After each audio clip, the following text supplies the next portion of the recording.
And thank you for joining us for the 2020 Maine Candidate One-on-One interview series. For those that haven't seen any of our videos, my name is Cory King. I'm the Executive Director of the Southern Mid-Coast Maine Chamber. And I recently got a headset that hopefully you can hear me a little bit better because we did get a little feedback of me cutting out. So this is what I'm going to look like in all interviews going forward. I want to thank our sponsor for the 2020 101 Candidate Series, Priority Real Estate Group. Priority Real Estate Group and the Chamber, we do not endorse any candidates. Their participation and the Chamber's participation in this is simply to get the information to you about who your candidates are so you can know them a little bit better. And we think that that's important leading into an election. So this is not an endorsement. This is just trying to get you the information that you need. With that, I want to introduce our next candidate, and that is Ralph Tucker. Ralph, welcome. Thanks for joining us. Thank you very much. Thank you, Cory, and also thank you to the Chamber for doing this. Oh, thank you. And so, Ralph, you're District 50. It's one of the more complicated districts. Some people don't know what district they're in. So can you kind of give me some rough parameters where District 50 is? Sure. Basically, Brunswick is split between two different House representatives, and the districts are divided from north to south. So I represent the eastern portion of Brunswick. And that is basically running down Federal Street, starting at the north at Federal Street. You come down to the railroad tracks, you then come over to Maine Street, and then you go down Maine Street to Mare Point Road. And that's everything east of there, including the whole campus of Bowdoin, is all in District 50, which is my district. Wonderful. Well, thank you for that. Yeah. So Ralph, this is really easy. It's real simple. We just 3 questions we'd like to go through with all the candidates just to get to know you a little bit better. So the first one's the easiest one, which is tell us a little bit about yourself. Who is Ralph Tucker? I'd be glad to. And that probably also will answer the second question, which is why am I doing this? That's exactly right. Basically, I guess if you go way back, my parents were missionaries in China. Okay. In fact, I learned how to walk in a Chinese compound by grabbing onto the tails of the sheep, and they would pull me along, a little 1-year-old. Wow. So I come from a background where we were very concerned about the common good. And as I grew up, when I was 13, John Kennedy gave his famous speech about don't ask what your country can do for you, ask what you can do for your country. That had a big impact on me and my whole generation, actually. Then we had, the Cuban Missile Crisis, where we lay awake in bed and worried that there was going to be a nuclear explosion anytime. It was pretty scary. So I developed a conscience about the common good and how can we improve things. I went to law school. Met my wife, Nancy, there. Nancy's a nurse, so she had a lot of stories from the intensive care unit where she worked. My career basically started off representing labor unions all across the state of Maine, from Madawaska, where I would travel up there to meet with the local unions, to Rumford, to Biddeford, to the textile workers. I also represented injured workers before the Workers' Comp Commission. Had a few jury trials in criminal court, but mostly they got convicted. So they had a little club at the Maine prison where they would sit around and talk about how bad a lawyer I was and file habeas corpus petitions against me. So I decided to specialize in labor law rather than criminal law. I was eventually appointed to the Maine Workers' Comp Commission by Governor Brennan and reappointed by Governor McKernan. So it was a bipartisan thing. And I ran that agency for quite a while. And finally, I became a Maine District Court judge. And sitting on the bench, of course, you see all kinds of things. You learn very quickly that you can't just listen to one side of a problem. you'll hear one side and you think, geez, this is open and shut. Why are we even here? But then you hear the other side, and then they are equally convincing. So it's a tough job, but it also exposes you to the kind of real problems that people are having, and the inequalities, and especially the economic hardships that people face. I retired in 2012. The reason I decided to run is, the precipitating cause was Governor LePage had passed a huge tax cut, which hurt a lot of the programs that helped people. Yep. And we were finding that the executive departments in charge of labor, in charge of education, in charge of health and human services were basically being hollowed out. And principally it was the education aspect that concerned me the most, because I have grandchildren. Yeah. And applying the idea of what is the common good, I figured I might as well jump in and try my best and use whatever skills I had to try to make the legislature function better.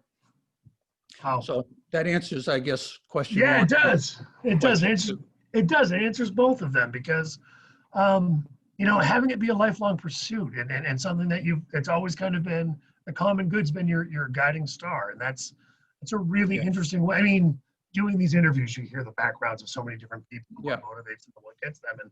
And that's one we haven't heard much of. It's just been a lifelong pursuit to kind of follow this. So that's super interesting. My folks had to go to China to find something good to do. Yeah. I am not that religious, so I'm more oriented towards the law. And I think the United States has enough problems of its own, so I don't have to go to China to help anybody there. I got enough to do right here. Well, and I really responded to when you said you retired and then you got back into it because you felt like you had the skills to make a difference. And it's one of the things that I say to my friends, because on Facebook, I'll sometimes bring up political things. And people say, Cory, as a chamber director, you probably shouldn't do that. And you never know who you're going to offend. And I said, well, I'm in the middle of the road. I like to go for the best idea. I'm not part of any party. And really, I feel like if those of us who are equipped to have the conversations don't have the conversations, then by definition, the only people you're leaving are those that are ill-equipped to have the conversations. And I feel like there's a responsibility to raise the level of debate and conversation. And what you said really kind of felt like that too. So anyway, that's a more about me thing there. So obviously this is a year kind of unlike any other. It's been a bizarre way forward for many of us. What are some of the topics that we want to that you see facing this legislature, facing Mainers in general? I mean, take this question however you want, but what are some of the key issues that you're looking at? Well, during my time in the legislature, I've been in for 6 years now. My focus was on the Environment and Natural Resources Committee. As you may know, most of the work in the legislature is done in committees. The final debate happens on the House floor, but mostly you know how that's going to turn out. The real work is done in the committee, where you have to actually iron things out and come up with real legislation. So my focus obviously is going to be on environmental issues, which are important and tie in a bit with the COVID epidemic. For example, one of my earliest bills was vaccinations. And there was a time when school kids didn't have to get their vaccinations for measles and stuff when they started school. And it took 4 years before that bill eventually got passed in the last legislature. So I think we're going to have to defend that bill, because the people who are against vaccinations are very strong. They have very strong opinions, and they certainly will be back to try to water that down. And I think the idea of vaccinations and public health are going to be very much in the forefront in this next legislature when the COVID vaccine comes out. But the issues that affect Brunswick and also affect the whole state, the specific things I'd like to do is move forward a bill to control and regulate the amount of hydrofluorocarbons that are released into the atmosphere. These are refrigerant chemicals. We've been able to get a good national compromise, which is being implemented state by state in accord with the Montreal Accords, which was part of the international environmental program. We passed a bill, we got a bill out of committee unanimously, which is quite remarkable. Yeah. But we adjourned in May without passing it. So that's one bill I want to usher back through. It should be pretty easy. The governor was behind it, and we were able to collect everybody together on a bipartisan basis. So that's important. There's a couple of bills that deal with the cleanup of PFAS, and that's important to Brunswick because the former naval base is one of the biggest hotspots in the state of Maine. It has one of the highest recordings for poison chemicals in the groundwater. And in order for the state to clean that up, they need some money, both to do the research and the study and so forth and so on. And there's $4.5 million sitting in a fund, which is left over from cleaning up motor oil pollution. That program is over. Yeah. We've cleaned up motor oil hotspots. And, that was like maybe a $30 or $40 million project. Well, there's $4.5 million left, and we want to move that into the Department of Environmental Protection's fund to clean up PFAS and other polluted sites. And I'm a little worried that money might be scoffed up by the Appropriations Committee for some other purpose. So that's going to be a fight. I want to get that money into cleanup to help us here in Brunswick and to other places throughout the state, such as Arundel, where that dairy farmer and his cow are always appearing in the newspaper because there was polluted, excuse me, let me. No, go for it. Yeah. Well, hold on. Let me just ask you a question about that. Hang on a second. Yeah, sure. Can you edit that out? Yes, we just did. Okay, so. Fine. I did get you to ask, can we edit that out? But that's okay. People understand. Sorry. So Ralph's phone was ringing, so we stopped for a second and we're re-recording now. Okay. I won't go into detail on the other things, but there's a major bill which would establish packaging stewardship. What that means is that the producers of these massive amounts of packaging, which has been increasing at an exponential rate over the last couple of decades, are putting onto towns and landfills tremendous quantities of packaging. Yeah. And in Maine, it's the local town that has to pay the cost of disposal. We all pay it in our property tax. Yeah. And what this packaging stewardship program would do is it would require that packagers would come together in a group and they would allocate costs based on how much packaging is coming into Maine. And that would be done with estimates, and they'd have experts would do it. And they would then refund to the towns a significant portion of recycling costs, so that we could somehow save recycling. Because right now, recycling is tremendously expensive for towns. And a lot of towns are giving up on their recycling programs and just hauling everything to the landfill. Yeah. So that's an important major bill. And it's especially important to Maine because, to Brunswick, because our landfill is closing down. And so we're going to have to pay somebody to take care of our trash. And the question is whether we're going to recycle it and reduce it down so that we send only a little bit to the landfill, or whether we just send it all to the landfill at tremendous cost. Right, right. So Ralph, I'm going to jump in here and just go over a couple of things. One, I love this conversation, you know, because it's getting into some of the nitty gritty that people don't know as much about, you know, which is wonderful. You know, particularly the environmental issues. And I want to get back to the committee work for a second, because it's something that I think people don't realize how much, because when they see on the news, they see, you know, at a national level, one side fighting with the other side. When they see some of the State House stuff that happens on the floor, they see one side fighting with the other. But I've been in those committee rooms, and there really is a sense of common purpose and negotiation.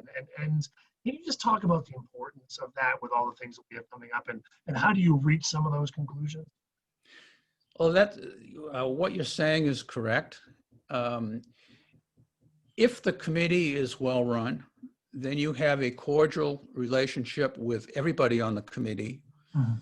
Each committee has 13 members, and it's divided according to the parties. So because we're the majority party, we have, I think, what is it, 8-5, I think it is. Yeah, I think it's something like that, 8-5, yeah. And we have a House chairman and a Senate chairman who run it together. The Senate chair holds the gavel, but it's interesting. The House chair, of course, has more votes. And there is a lead from the minority party, each there, who kind of represent their particular party. And you keep in constant communication and discuss what bills are coming up, and you just share information. And I would say in, 60 or 70% of the workload goes through unanimously. And that's particularly true in the Environmental and Natural Resources Committee. Other committees have more ideological topics, like the labor committee, where minimum wage is big, and then you have the Judiciary Committee, where that's where all the abortion bills go. So they become highly politicized. But we've been lucky in the Environment Committee because there's more of a consensus, and we've been able to narrow it down so that we have maybe 5 or 6 controversial bills where it's a party line. And even there, you might have one member of our committee would shift back and forth. One side would join the other.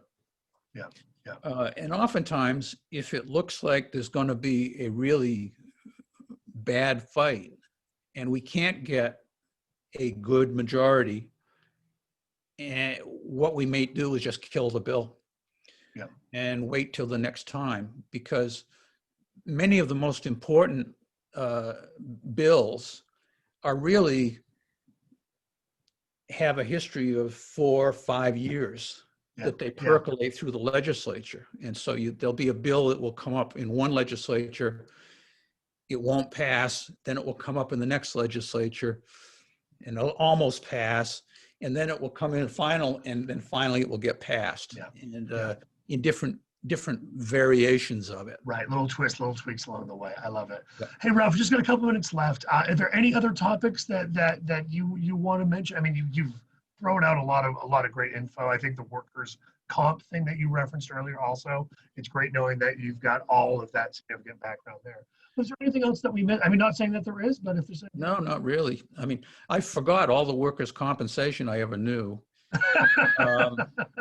But the skills of analyzing one side and the other, and dealing with facts and trying to figure out what the truth is and who's telling the truth and who isn't, those skills stay with you. So it's almost like the topic is the skills that you have can be applied to many different topics, whether it's workers' comp, the environment, criminal justice, or whatever. Well, yeah, you've seen just about every way there is to make an argument or present a view. So yeah, Yeah. you certainly have the experience there. Hey, Ralph, last thing. If people want to connect with you, if they have questions about specific topics, what's the best way for them to get a hold of you? Well, I guess email would be good, or Perfect. telephone number. All right. My telephone is 725-7639. Wonderful. And that's my home phone. There's a recorder there. Yep. My email is ralphtucker47@icloud.com. Beautiful. I hope that came through clear enough. It did. Ralph Tucker 47 at iCloud.com, and Ralph Tucker spelled like it sounds. Yep. Just spell the regular way, and you'll be good. RALPH, not RALF. Yes, RALPH. So Ralph Tucker of the PH Ralph Tuckers. Thank you. Thanks for joining us. Thanks again to Priority Real Estate Group for sponsoring this series. And for those of you watching this video, if you like what Ralph said, please share this video. Share it with everybody that you know so we can help get Ralph's views out there. Ralph, thank you so much for joining us. I do appreciate it. And for the viewers out there, we'll see you next time. Thank you. All right.